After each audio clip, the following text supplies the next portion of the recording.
Good evening, everybody. It's Brandon Tucker here to talk about project number 3. We were to interview 3 youth pastors and ask them a few questions, but first I wanted to let you know who I talked to. I talked to Pastor Dusty Laney, who is the youth pastor at the church that I'm currently at, and I talked to Noah Crisco, who y'all remember I talked to the first for project number 1. He is over the FCA for this area. And then I happened to bump into an old friend that I met back in college, who we were off goofing off and having living a sinner's life at that time, but since then he has been saved and he has turned his life around. He is now a pastor at a local church here close by. So it's a small world we live in, but it's funny how things come in full circle. So it's good to connect with old friends. Even better to see old friends that's seen you back in the day and how you've changed and how they've changed. It's good to see what God's doing in everybody's life. But to get to the project, we had to ask 3 questions. How are the students in your ministry impacting the church, the community, and their families? What kind of kingdom work are they doing? And how are they loving on their neighbors? And how are they engaging in the Great Commission? For the most part, all 3 guys answered pretty close to the same on the first question. There's a little difference in between them, but I'll just go through some of the things they're doing within the church. You have youth kids doing children's church, running sound, leading small groups. You have some participating in the adult worship, various stuff like running the sound, singing, and ushering. Noah said his kids Noah sees kids across many churches as he runs the FCA, and he kind of echoed what Dusty was saying. His kids are serving in bands and choir, and leading the children's ministry and trying to help out in children's church as well. So, and the same thing from what Bo's got. He said his kids are doing the choir and children's church, but it gets a little different when they go into the community. We got Dusty said some of his kids are serving in the community with different things. They got Coalition for Christ here in the Stanley County region that the kids help with. They go out and deliver Thanksgiving meals. We go out and deliver presents at Christmas time and give that opportunity to share the word there. And a lot of the same kids are going with on the FCA side of things. They're doing different things within the community, such as the Coalition for Christ. They're doing FCA, giving them an opportunity to get inside schools, and when we finally get back into schools, but gives them an opportunity to reach other kids through the FCA. At Bo's church, they run a blood drive. Excuse me, I said that wrong. They run a book drive for 2 local schools, Millenport and Baden Elementary. Their youth brings around what he calls a noisy jar. So when they take it into children's church throws in quarters and stuff, and all those proceeds that they raise, they go to buy those books for that book drive to read and share to kids at the elementary school level there. So what kind of work? Oh, excuse me, I forgot. Personal families. This was something that really touched home with Dusty. It was, I guess, as much work as Christ does in our life, this is really something where he's seen a lot. Dusty's been a youth pastor at our church now for 5 years, going on 6. But he said many parents have give him a call and said, "Hey, I just want to let you know that whatever God is doing in my child's life is really driving home here, and it's making us dig deeper." Same thing at Bo's church. He said the same thing. He said his kids are, in some of the kids that he works with, the kid is actually the spiritual leader of the home. So he's got a few kids that are the only ones attending church. So they're getting there through a grandparent or through a friend or through a friend of a family. So they're getting there that way, and they're the spiritual leader of the church. And he's got kids that are living with their grandparents because the parents are still trying to figure things out and get corrected. So Christ is using those kids to touch many different lives. Noah kind of mentioned the same thing. he went a little different. Some of the kids in the FCA where he's at are being mentors to some of the smaller kids, and actually they go out and when they can't right now, but they go out to the nursing homes and try to share and do some things in there as well to touch the lives of, it says their personal families' lives, but you got grandparents and stuff that are in the nursing home who can't get out. They've been out to the you can go at the windows and read to grandmas and grandpas and just build the family from the inside out there. So what kind of kingdom work are they up to? I've mentioned some of the things that these youth groups are going up to. Those groups are in a ministry called the Rice and Beans. So they pack meals for families in Central America, and within the community there, they're involved in something called Soul Food. So it's a meal and a message program. So what that is they give out a meal, of course, and when they give that meal out, they actually share a message. That goes along with what Dusty's doing with the Coalition for Christ. Is on that Thanksgiving, when we take those Thanksgiving meals out, we share the truth and the gospel to the people that we're handing those meals to. For the FCA, for Noah, his main thing that he's trying to drive home for is counseling and prayer. As much of the kids that Noah is ministering to, a lot of them are in these two, in Bo's youth ministry and in Dusty's youth ministry, and he's trying to focus them on mentoring and being prayerful and trying to drive that home to other kids that they run into. When it comes to loving their neighbors, we get some different answers. Then I want to save Dusty's for last because I think his is something we all should think about. But in this COVID area, it's really hard to love on others. So you have to find different ways. At Bo's church, he said they do some different things. It's another ministry that he gets involved in, but it's small but simple. They do small groups. They do a little thing to raise money for the Pregnancy Resource Center. They do a Easter and a fall program in the Baden community, and then they host a VBS at a couple different churches there inside the community. A couple small churches, they host a VBS for both of them to come together. What Noah's doing is he said they have been letting a lot of kids teach. So he's allowing those kids to step up and teach other kids, giving them that responsibility to step up and just let everybody hear what's on their heart. And nothing loves on a person more to find out that we all got problems, and we all are sometimes dealing with the same thing. And hearing that from another student, or hearing that from somebody that you think has it all together, to find out that they have a problem as well, is encouraging, and it gives you a connection you didn't even know you had. We all got Jesus in our life, and we all got everything in the world to do, but we forget that we all have problems. And it's in what Noah's trying to do is, hey, even though you have a problem, I got a problem. Let's turn that negative into a positive, and let's build from it. And maybe it solves both our problems. But Dusty brought up a point. Now, he echoed a lot of what these guys are saying, but he brought up a point that in this COVID time, we haven't been able to do a very good job of loving on each other. And he said he didn't want to blame it all on COVID because we went very technical for a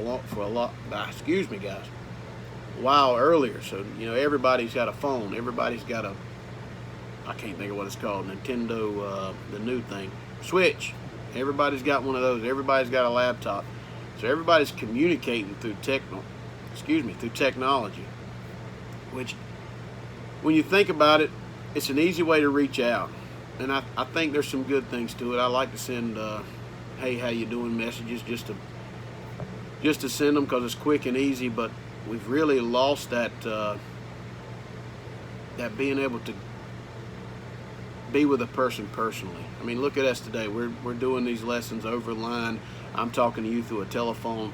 I mean, how much different would our conversation be if we could sit down face to face and be able to just to talk about life and do life together, just as Jesus and the disciples did, just as He's led us to do, which is going to take us to the Great Commission here in just a minute. But Dusty brought up even though we understand why we have to be careful during this COVID time, we miss that getting into the community and getting in front of people and just loving on people. A hug goes a long way, and not being able to hug is tough sometimes when you can tell somebody needs one.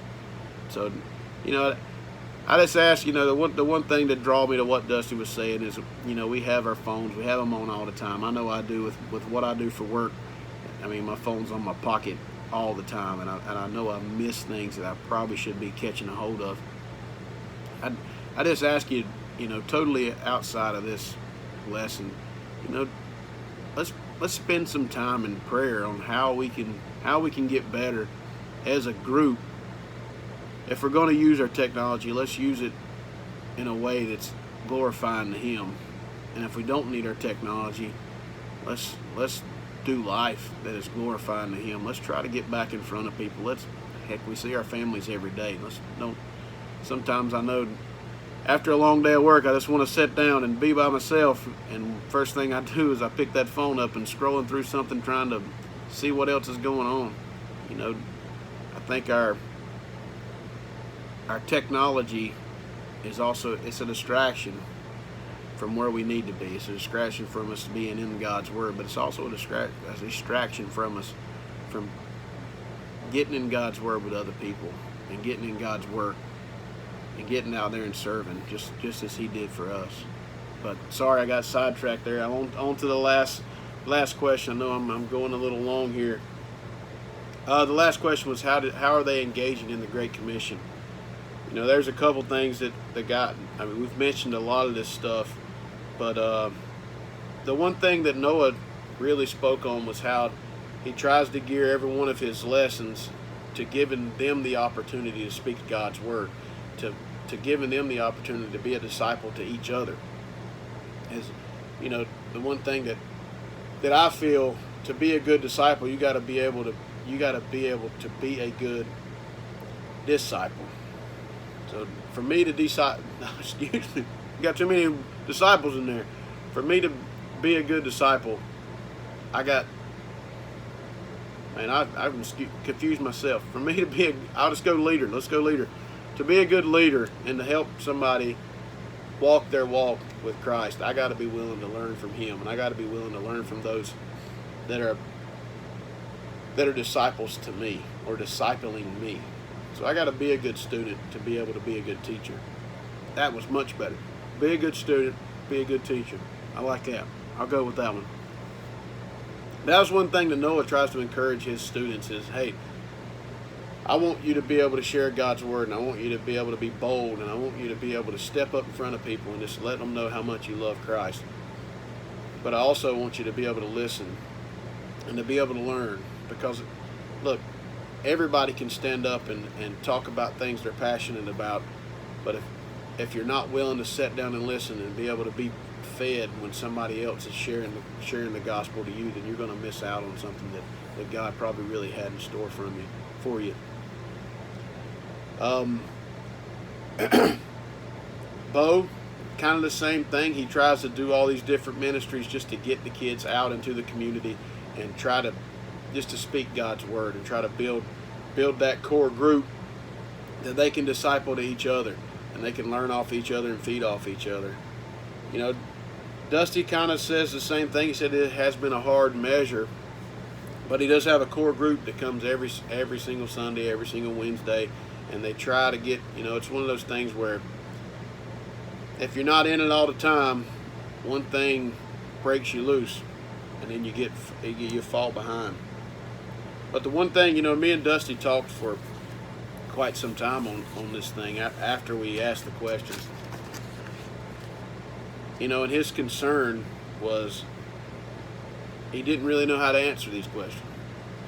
You know, he gave me an answer for each one because we talked about it, but his concern, you know, he feels his true measure on the answer to these questions is going to be 10 years from now, because what we do as youth pastors today is going to shape and change the course of how these kids, because we're there at the time, like we've Mr. McDonald's told us a couple of times during our lectures, we're in these different sections where we can make or break how a kid's spiritual life moves. And Dusty's passion for students is that he wants to see in 10 years. He's been a youth pastor now. I'm going to get it wrong, so hopefully he don't see this. I want to think it's 12 years. I know he's been in our church for 6, so he's just now seeing some of those kids that were in his first class get out into the ministry field, I'll call it. So you start to see some of those benefits. You start to see what God's doing in their life. So, but what he really wanted to do is have these kids be ready to disciple someone when they get to be adults and have to disciple when they have a kid, or they finally see what the world's truly about. Are they ready? Equip them to be ready for what this crazy world has. And you know, we really struggled with, what is this going to look like in 10 years? What is this world going to look like in 10 years? And are we doing enough? You know, that was one of his biggest things. He feels, you know, as our book tells us, this is a marathon, and we feel strung as tight as we can string, and we're just running around like a chicken with our head going off. And then when we sit down and really get in our quiet time, we ask ourselves, are we doing enough? You know, that's the man upstairs will tell us when we've done enough. So we'll keep moving. But no, I want to thank each and every one of you guys. I mean, I sit down, I watch your videos. It's amazing to see what God's doing in the pastors that you know, in your life. Excuse me. And it's amazing, these projects that give us the opportunity to think, to really put thought into what we're doing, and not just going in there and reading a little bit of a book and answering 5 questions. We have to put some thought into it, and we have to let God get into it. And it really does strengthen relationships to a different level. You know, getting to know Noah. I mean, I've known Noah from the softball field, but really getting to know him through these couple projects that I've went through. You know, he really has a drive and a passion for kids and a passion for Christ at some point, once he gets a little further in his ministry, there's no telling how big that's going to get. You know, I've known Dusty for years and years and years, so these type of conversations happen all the time. But to get deeper and to learn from him, just, you know, it's helpful. And then to the way God works, you have a buddy from college where you used to hang out and do all kinds of crazy stuff, to turn around and find out he's a pastor, and just see how God works and brings a friendship full circle. Somebody you never thought you'd see again, turns out both of you are going down the same path and going down the right path with Jesus Christ. But again, I just appreciate each and every one of you, the hard work that's put in. I mean, I'd love to be able to do this in person. Like I said, just talked about technology, and here we are making videos of each other. But I do appreciate you. I love you guys, and thanks much.